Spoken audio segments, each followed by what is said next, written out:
Sahabat keren, ayo dibantu untuk di subscribe, like, and share ya. Terima kasih.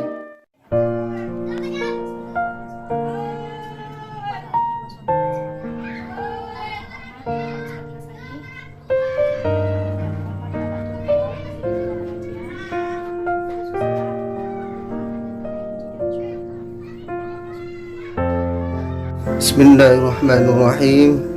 Assalamualaikum warahmatullahi wabarakatuh. Waalaikumsalam warahmatullahi wabarakatuh.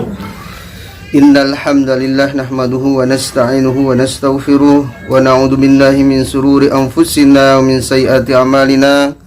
May yahdihillahu fala mudhillalah wa may yudlil fala hadiyalah.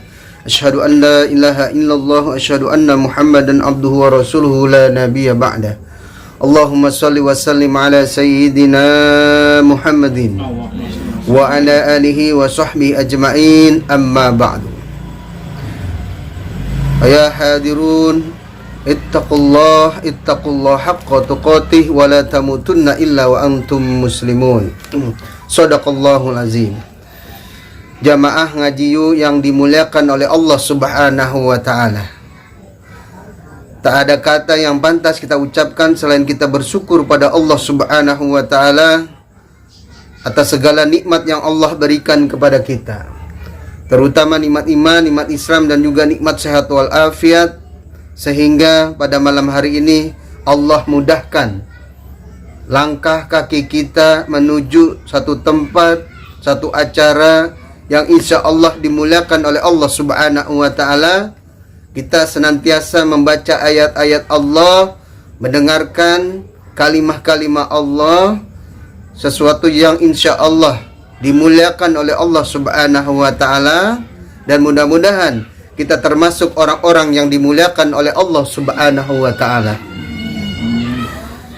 Salawat dan salam semoga tercurah kepada uswah kita, suri tauladan kita, contoh manusia paling baik di muka bumi ini, yaitu Nabi besar Muhammad sallallahu alaihi wasallam, serta keluarga dan para sahabatnya dan orang-orang yang istiqomah mengikuti jejak beliau zaman, dan mudah-mudahan kita mendapatkan syafaat di yaumil qiyamah. Amin amin ya rabbal alamin.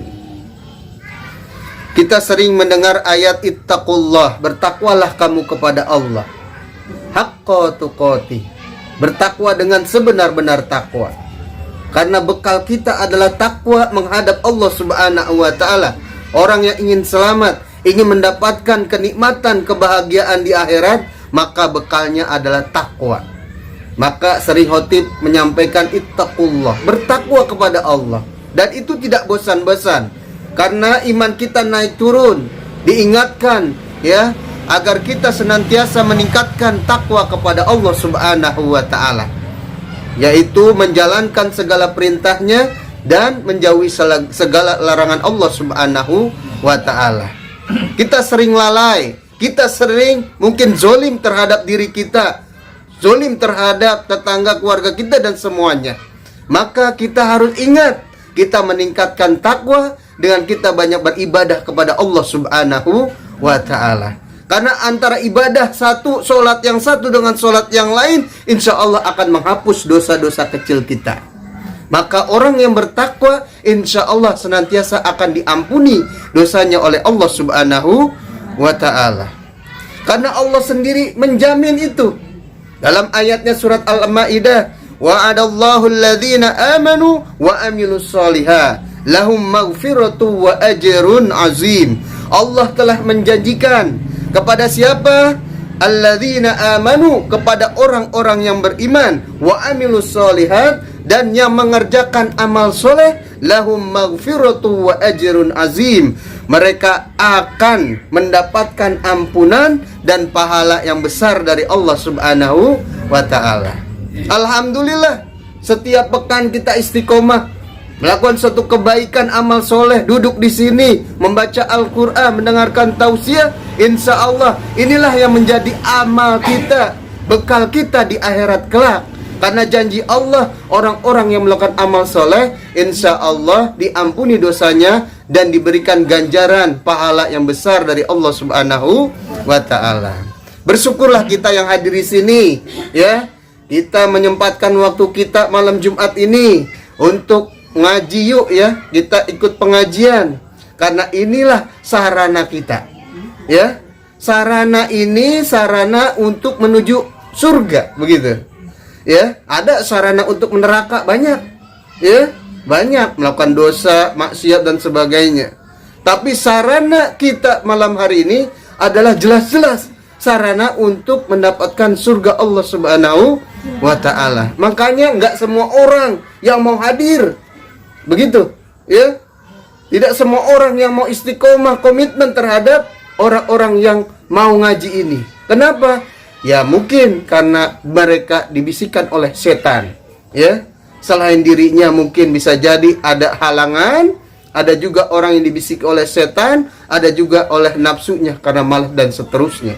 Maka beruntunglah kita yang hadir di sini, kita bersyukur pada Allah. Allah memberikan nikmat yang besar, kita melakukan amal soleh. Insya Allah malam hari ini kita diampuni oleh Allah Subhanahu wa ta'ala dan diberikan pahala yang besar ya Allah Subhanahu wa ta'ala. Amin ya rabbal alamin. Pada malam hari ini kita akan mengkaji, judulnya adalah rasa malu dalam Islam. Rasa malu dalam Islam. Kira-kira ini, segala sesuatu kan diatur oleh Islam, ya.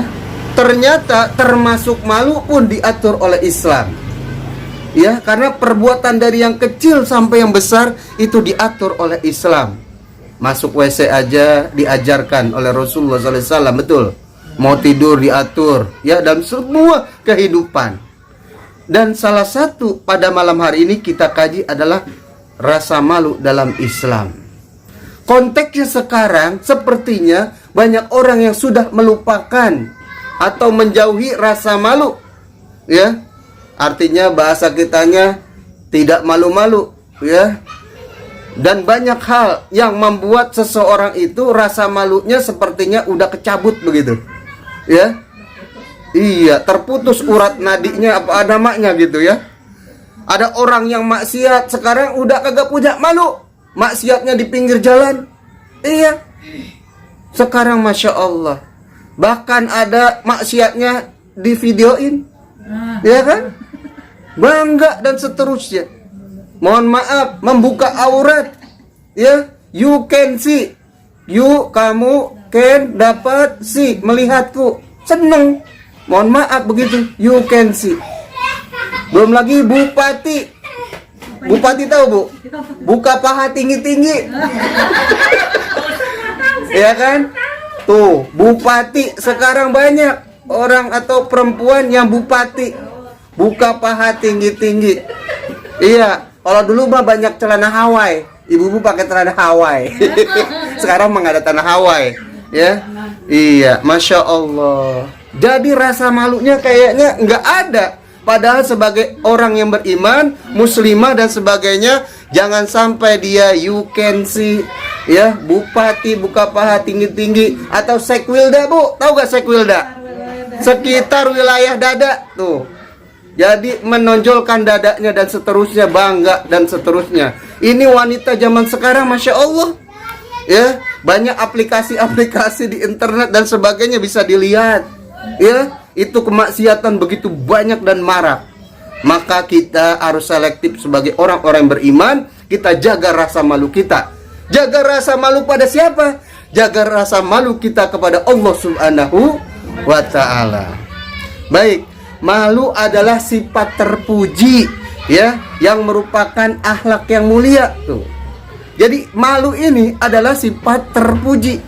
Kalau kita sudah punya rasa malu, berarti kita insya Allah, ya, merupakan mempunyai akhlak yang terpuji, ya. Malu itu bukan berarti kita malu melakukan kebaikan, bukan. Malu terhadap kemaksiatan, malu kalau tidak berbuat baik, malu kalau tidak mau melaksanakan perintah Allah dan seterusnya. Jadi definisi malu, ya, ulama berkata, hakikat malu adalah perangai yang mendorong seseorang meninggalkan perbuatan jelek dan mencegah seorang dari meninggalkan hak-hak orang lain. Tuh kata ulama. Itu hakikat malu.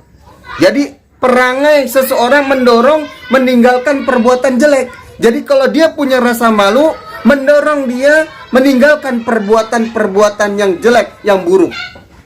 Ya, seperti tadi, kalau dia mau menyolong, mencuri, waduh ini perbuatan jelek, ya dia nggak jadi, malu begitu misalnya, ya kan? Dia mau ngomongin orang, aduh malu saya juga belum benar misalnya, malu, ya kan? Meninggalkan perbuatan jelek. Lalu juga mencegah seseorang dari meninggalkan hak orang lain. Kalau dia zolim sama orang lain, waduh malu, ya ini hak orang lain misalnya, dan sebagainya. Itulah kata ulama. Jadi sifat malu ini adalah benteng dari melakukan perbuatan-perbuatan jelek. Benteng kita. Jadi kalau kita punya rasa malu, insya Allah ini adalah benteng bagi diri kita, ya, menjadi akhlak yang mulia, dari juga kita benteng kita dari perbuatan-perbuatan buruk, ya. Lalu ulama yang lainnya juga menasihatkan, ada 5 di antara tanda-tanda kecelakaan. Tuh kata ulama, ada 5 tanda-tanda kecelakaan. Tanda kecelakaan atau kecelakaan itu bukan kecelakaan mobil atau kendaraan saja.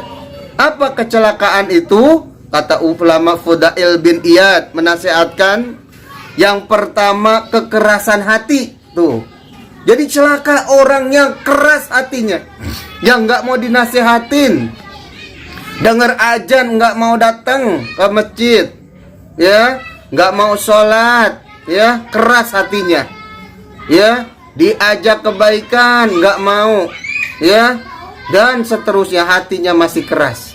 Masya Allah, ya. Kalau ada hatinya keras berarti kan istilahnya orang mau ngasih nasihat apapun susah, begitu, ya. Orang mau diajak baik ya begitu, ya entar-entar aja lah, atau duluan aja lah, begitu. Banyak sekali alasan. Jadi celaka itu. Jadi yang namanya celaka bukan hanya kecelakaan kendaraan aja. Keras hati itu juga termasuk kecelakaan, kata ulama. Yang kedua adalah mata yang tidak pernah menangis. Tuh, celaka bagi kita yang punya mata nggak pernah nangis. Apa yang ditangisin? Bukan tangisin kita miskin dan sebagainya, tetapi yang kita tangisin adalah, bisa jadi adalah kita mungkin masih banyak dosa. Coba kita tangisin diri kita menghadap Allah, kita doa kepada Allah, nangis kita. Kalau kita sudah bisa nangis atas dosa-dosa kita, Masya Allah, ya. Tadi kalau orang yang belum bisa nangis, ya, matanya belum bisa nangis, ya, maka ya dia celaka, ya. Kenapa celaka? Dia banyak dosa, ya, nggak pernah, ya, minta doa, ya begitu aja hampa. Tapi kalau orang yang menyesal, orang yang bertaubat, dia berdoa, minta ampun pada Allah, menangis dia. Karena gampang betul sebetulnya menangis itu kalau kita ingat-ingat dosa. Tuh, dosa pada orang tua terutama. Kalau kita ingat kenakalan kita, ya, kezoliman kita pada orang tua, itu nangis kita. Begitu. Enak, ya, menangis ini. Tatkala kita dikasih musibah, biasanya enak tuh kita nangis. Lagi sakit, pengen minta sembuh, nangis kita. Lagi ada kesulitan, kita minta sama Allah, nangis kita. Kalau orang seperti itu belum bisa nangis, ya dipertanyakan, begitu. Jadi beruntunglah orang yang bisa matanya sering-sering nangis. Sebetulnya Rasulullah sering nangis kalau sholat tahajud. Kita sholat tahajud, minta pada Allah, nangis kita di situ, Masya Allah. Ya, air mata yang takut pada Allah itu akan dijamin oleh Allah, insya Allah masuk surga Allah Subhanahu wa ta'ala. Jadi yang ketiga, ya, pertama kekerasan hati, mata yang tidak menangis. Yang ketiga sedikit sifat malu. Nah, makanya malu ini penting. Salah satu orang yang, ya, itu kecelakaan adalah orang yang sedikit punya sifat malu. Bayangin, ya, memang malu pasti punya, ya, seseorang, tapi sedikit. Kalau sedikit berarti dia banyak nggak malunya, begitu. Iya, baru dosa kecil, misalnya gitu. Kalau nggak punya rasa malu, biarin aja lah, nyolong sendal doang mah, misalnya, begitu. masih sedikit kan gitu. Nyolong-nyolong mah boleh 100.000 misalnya, kan begitu. Karena rasa malunya sedikit, iya. Atau orang lagi main lagi, tanggung-tanggung amat nyolong, misal begitu. Nyolong mah 1 juta dan 100 misalnya begitu. Ya kan? Nah, itu rasa malunya lebih besar lagi. Tidak punya rasa malunya lebih besar lagi gitu. Jadi celaka adalah orang yang sedikit punya sifat malunya, ya. Yang keempat adalah cinta dunia. Masya Allah. Sekarang orang banyak yang cinta dunia. Berarti orang yang lebih cinta pada dunia, rakus pada dunia, melupakan akhirat, itu tanda celaka. Kenapa? Orang yang terlalu cinta pada dunia lupa akhirat. Ya, karena sibuknya lupa ibadah sholat, lupa untuk berbuat baik pada orang tua dan sebagainya. Ya, biasanya begitu. Ya, celaka dia kalau terlalu cinta pada dunia.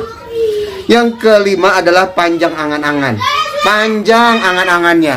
Pengen doang berbuat baik. Ntar kalau saya udah tua baru saya mau tobat, misalnya gitu. Itu pasti banyak angan-angan.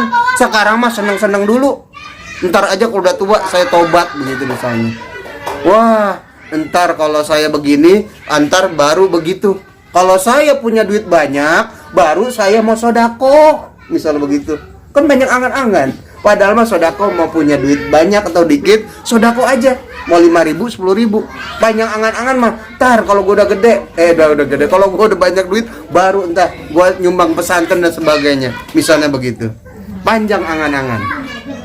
Banyak ngelamun. Banyak cuma angan-angannya cuma ingin berbuat baik tapi tidak dilaksanakan. Ya. Jadi hadirin yang dimurkai Allah Subhanahu wa taala, pentingnya ya kita harus punya rasa malu. Dalam hadis arba'in, hadis ke-20, yaitu malu adalah akhlak Islam. Ya. Jadi termasuk akhlak Islam adalah malu. Jadi kalau kita mau dikatakan mempunyai akhlak dalam Islam, maka kita harus punya rasa malu. Kalau mau disebut orang Islam, ciri orang Islam, dan inilah akhlak Islam, maka kita harus punya rasa malu. Jadi hadis Bukhari Muslim, dari hadis Bukhari, jika engkau tidak malu, maka berbuatlah sesukamu. Begitu. Jadi orang yang ingin berbuat sesukanya silakan, berarti dia tidak punya rasa malu. Silakan maksiat, silakan korupsi, silakan berbuat yang dia mau, berarti memang dia tidak punya rasa malu, begitu ya. Tetapi kalau kita punya rasa malu, maka kita ikutin syariat. Ya, mana yang masih boleh, mana yang nggak boleh, ya. Mana yang kita harus malu, ya, dan sebagainya. Ibnu Qayyim menjelaskan, ya, seorang ulama terkenal, kuatnya sifat malu tergantung kondisi hidup hatinya. Jadi kondisi hati ini, hidup tidak hati ini, baik tidak hati ini, ya, dekatkah tidak hati ini kepada Allah, itu kuatnya sifat malu. Semakin kita dekat pada Allah, semakin kuat sifat malu kita. Begitu. Sedikit sifat malu disebabkan oleh kematian hati dan ruh kita tuh. Jadi kematian hati ini dan ruh ini itu sangat mempengaruhi rasa malu kita. Semakin kuat hati kita, kedekatan kita kepada Allah, ruh kita juga enak, kita banyak berbuat baik karena hati kita dekat kepada Allah Subhanahu wa ta'ala. Begitu ibu sekalian, menurut Ibnu Qayyim. Jadi pentingnya kondisi hati. Bagaimana mengkondisikan hati kita dekat pada Allah? Ya banyak beribadah kepada Allah, banyak berzikir pada Allah, banyak ingat-ingat pada Allah. Begitu. Maka barang siapa yang ingin hatinya tenang, maka dia harus banyak ingat kepada Allah. Ala bizikrillahi tatmainnul qulub. Hanya dengan mengingat Allah hati akan tenang. Kalau hatinya bagus, hatinya tenang, hatinya dekat pada Allah, maka kuat rasa malunya. Nah, ibu sekalian, malu itu ada 2 macam. Menurut Ibnu Rajab menjelaskan, malu ada dua macam. Ketahuilah, malu itu yang pertama, ya, malu yang menjadi karakter. Ya, malu yang menjadi karakter dan tabiat bawaan. Dia tidak diusahakan. Itu yang pertama. Jadi malu yang menjadi karakter dia, tabiat, ya, bawaannya. dia tidak diusahakan, ya.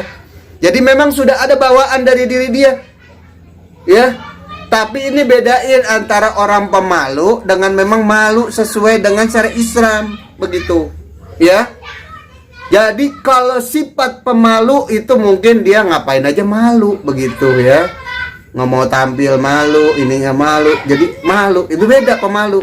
Kalau ini malu bawaannya adalah karakternya, karena apa? Karena dia itu selalu malu kalau dia tidak berbuat baik. Sebagaimana sabda Rasulullah SAW, hal haya'u la ya'ti illa bi khair. Sabda Rasulullah SAW artinya sifat malu tidaklah mendatangkan kecuali kebaikan. Tuh ya. Jadi hadis Bukhari 6117 ya, bahwa sifat malu itu ya tidaklah mendatangkan kecuali kebaikan. Jadi orang yang malu itu adalah orang yang mau berbuat baik, ya, malu berbuat maksiat. Jadi malu itu ya tidak lain adalah kebaikan, begitu, ya. Maka malu jenis ini akan menghalangi seseorang dari berbuat buruk, begitu. Kenapa? Karena malu ini identik dengan kebaikan serta mendorong ya untuk melakukan perbuatan yang mulia. Jadi makanya malu yang bawaan itu adalah mendorong dirinya selalu berbuat baik, mendorong dia meninggalkan ya perbuatan yang buruk, begitu. Nah, itulah malu yang pertama, ya. Karena apa? Karakter bawaan, ya. Dia tidak diusahakan tapi dia adalah menjadi karakter dia. Kalau karakter apa ya? Sifat, ya. Begitu, ya. Dia malunya karena ingin selalu berbuat baik. Malu kalau tidak bisa berbuat baik, ya. Mendorong dia berbuat baik dan menghalangi dia dari perbuatan buruk. Yang kedua, malu yang diperoleh dari mengenal Allah. Tuh, tadi kan bawaan dari diri dia.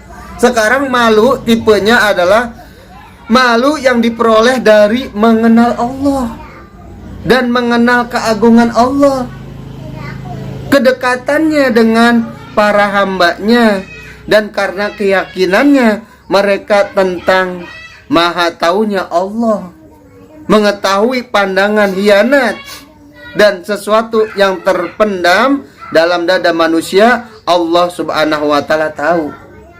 Jadi yang kedua ini adalah malu yang diperoleh karena dia apa, Bu? Mengenal Allah, ya. Jadi dia mengenal Tuhannya, ya.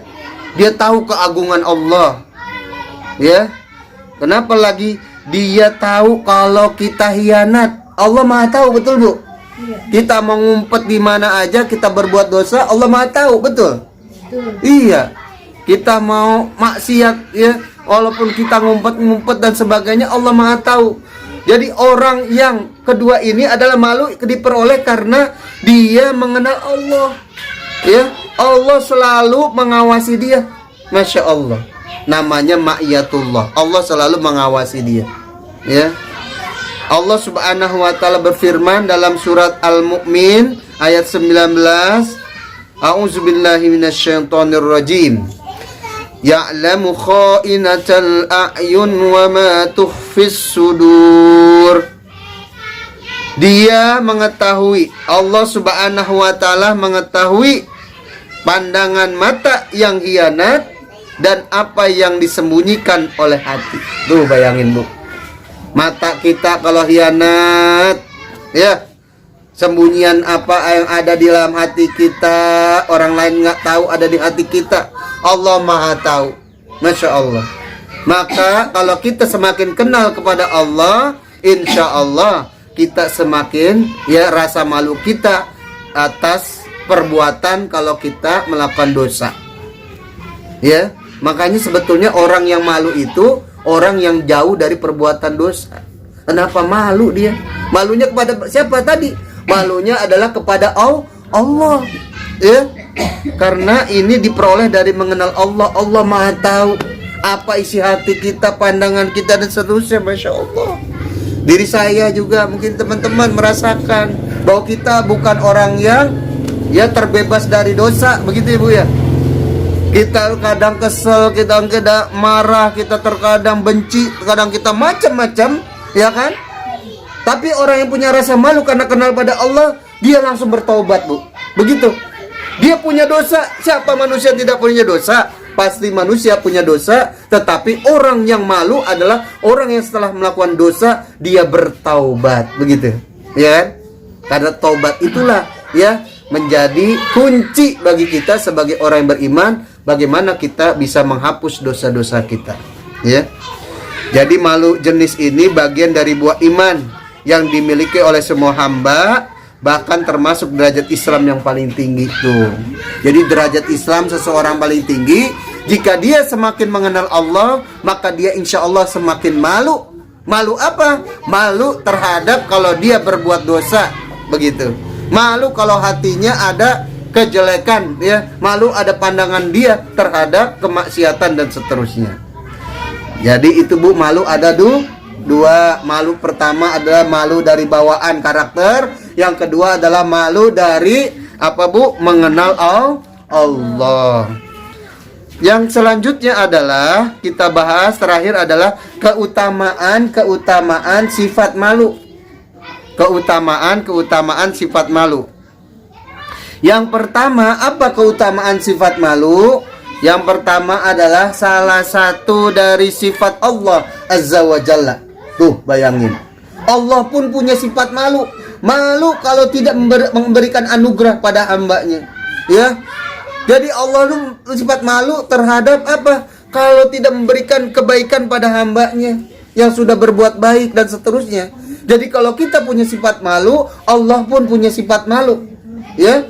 Jadi keutamaan dari sifat malu ini adalah salah satu sifat Allah Subhanahu wa ta'ala. Jadi kalau kita sifat malunya besar, ya tadi karena kita ingin berbuat baik, jauhi daripada dosa, maka ini adalah salah satu sifat Allah. Bayangin sifat Allah. Allah aja punya rasa malu, masa manusia nggak punya rasa malu? Bukan begitu. Ada orang yang tidak punya rasa malu? Ya ada. Kenapa? Berarti dia semakin, mohon maaf, tipis imannya, betul. Karena semakin imannya makin tinggi, dia makin rasa malu. Malunya kepada Allah Subhanahu wa ta'ala. Yang kedua, keutamaannya adalah malu bagian dari sunnah para nabi dan rasul. Jadi nabi dan rasul pun punya rasa malu. Dan ini adalah keutamaan dari nabi dan rasul yang punya rasa malu. Bagaimana kisah Nabi Ibrahim, ya, Nabi Muhammad, ya, waktu mendirikan kembali Ka'bah. Nabi Muhammad tersingkap betisnya. Pada saat tersingkap betisnya, rasa malu Nabi Muhammad SAW merah mukanya. Baru terbuka betisnya, begitu. Ya kita mah tadi bupati buka paha tinggi malah, begitu, ya kan? Kalau kita mau mencontoh Nabi, mau diakui dari umatnya Nabi Muhammad SAW, Nabi betisnya kelihatan aja udah merah malunya, begitu. Apalagi yang lainnya kalau kesingkap, ya kan? Masya Allah. Itulah akhlak Islami, akhlak Nabi SAW, ya, punya sifat rasa malu, yang gitu. Jadi kita harus punya sifat rasa malu, ya. Masya Allah. Atau kalau kita punya rasa sifat malu, berarti kita juga menjalankan sunnah Nabi dan Rasulnya, betul. Yang ketiga adalah keutamaan dari sifat malu, yaitu merupakan bagian dari keimanan, ya, merupakan bagian dari keimanan. Jadi orang yang punya rasa malu berarti dia imannya, ya lumayan. Makin dia besar malunya, punya rasa imannya juga makin tinggi, ya kan gitu. Kenapa? Karena kalau dia tidak berbuat baik malu, kalau dia tidak bersedekah malu, kan gitu. Malunya kepada Allah. Kalau dia nggak berkurban tahun ini malu, misalnya gitu. Bukan malu pada manusia, bukan. Bisa jadi, aduh saya mah kok beli ini mampu, beli motor mampu, kok berkurban aja nggak mampu. Misal begitu, ya Bu ya. Iya. Orang mampu pada beli motor, kredit motor dan sebagainya. Berkurban nggak mampu misalnya. Malu dia. Karena punya rasa iman, dia malu maka dia korbankan. Untuk kurban, ya untuk santunan yatim, untuk sodako, untuk apa saja kebaikan, karena dia punya rasa iman. Malu kalau nggak ngaji malam Jumat misalnya. Malunya bukan manusia, Bu, malunya kepada Allah Subhanahu wa Ta'ala. Malu kalau nggak ngaji begitu, ya, kecuali sakit dan seterusnya, karena punya rasa iman, ya. Malu kalau nggak sholat, tuh bayangin nggak sholat. Orang ada punya rasa malu nggak? Ada orang yang meninggalkan sholat, berarti dia tidak punya rasa malu. Tuh, orang cuek, udah nggak sholat, nggak apa-apa, misalnya begitu. Berarti dia udah nggak punya rasa malu, ya kan? Begitu tadi, apalagi yang korupsi. Karena orang yang mencuri itu berarti lagi tercabut imannya. Begitu, Bu. Makanya orang yang mencuri atau korupsi itu lagi nggak punya iman. Makanya rasa malu bagian dari iman. Kalau dia punya iman, berarti dia punya rasa malu. Orang itu tidak bakalan korupsi atau tidak akan mencuri. Begitu, ya. Jadi keutamaan sifat malu yang ketiga adalah merupakan bagian dari keimanan. Yang keempat, ya, malu adalah keutamaannya suatu perangai yang menghasilkan sifat terpuji dan pengaruh yang baik. Jadi malu keutamaannya suatu perangai yang menghasilkan sifat terpuji dan pengaruh yang baik. Jelas, orang yang punya rasa malu, insya Allah dia punya pengaruh terhadap dirinya berbuat baik. Orang yang punya rasa malu, perangainya pasti menghasilkan sifat terpuji, begitu, ya. Maka kita, masya Allah nih, kalau kita melakukan kebaikan, ya, perangai, ya, perbuatan kita itu bisa punya rasa malu, berarti insya Allah kita menghasilkan sifat terpuji, ya, insya Allah. Yang terakhir, keutamaan sifat malu adalah mengajak kepada ketaatan kepada Allah dan menjauhi larangannya. Masya Allah. Kalau kita lihat konteks ini berarti malu sama dengan takwa. Keutamaan dari malu yang terakhir ini adalah mengajak kepada ketaatan kepada Allah dan menjauhi larangannya. Apa sifat takwa? Sama. Takwa adalah, ya, menjalankan segala perintah Allah dan menjauhi segala larangan Allah. Dan sifat malu yang terakhir keutamaannya adalah mengajak kepada ketaatan kepada Allah dan menjauhi segala larangannya. Masya Allah. Jadi kesimpulannya adalah orang yang bertakwa, ya, termasuk orang yang bertakwa adalah orang yang malu. Orang yang malu adalah termasuk orang yang bertakwa. Begitu. Orang yang malu sifatnya terpuji. Orang yang malu mempunyai keimanan yang mantap kepada Allah. Orang yang malu merupakan menjalankan sunnah Nabi dan Rasul dan mempunyai sifat, ya, seperti sifat Allah Subhanahu wa Ta'ala. Baik ibu sekalian dan jamaah ngaji malam Jumat yang dirahmati Allah Subhanahu wa Ta'ala, mudah-mudahan ada manfaatnya materi kita pada malam hari ini. Terkait judulnya adalah sifat malu dalam Islam. Jadi kalau kita penting dalam kehidupan kita mempunyai sifat malu.